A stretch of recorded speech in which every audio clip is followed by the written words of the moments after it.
2002, UNDP's landmark Arab Human Development Report captured a malaise in the Arab world, which resonated with many.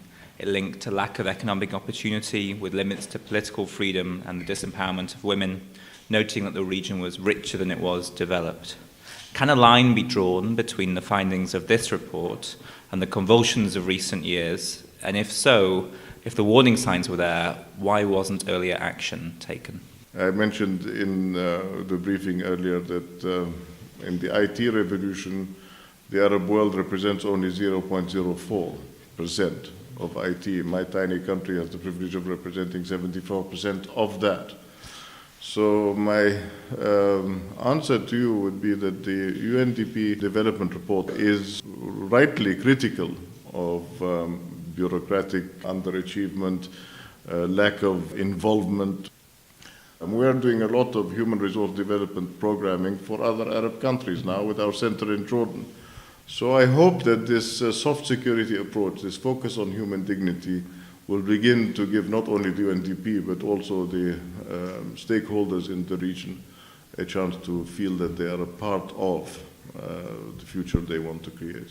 It's interesting, Your Highness, you've mentioned quite a few universal concepts, human dignity, the rule of law, and it seems perhaps, though, that in the world today we're witnessing more of a fragmentation than we are of a coming together of a universalism.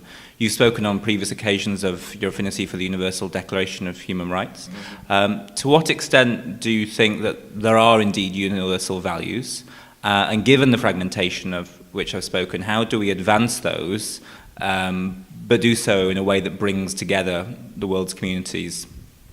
I think that coming together of minds to focus on human dignity in terms of promoting the noble art of conversation and the noble art of listening.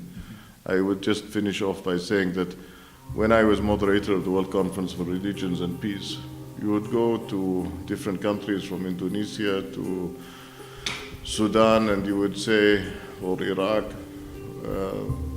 you are the servants of the community to the religious leaders. We are at your service. How can we promote the noble art of conversation? And they would say, conversation, what's that?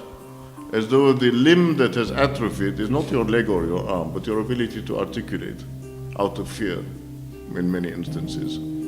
So how can we empower and enable people if the political system does not view the importance of a regional discourse as important? I think it is the most important contribution to regional stabilization. Thank you very much indeed, Your Royal Highness.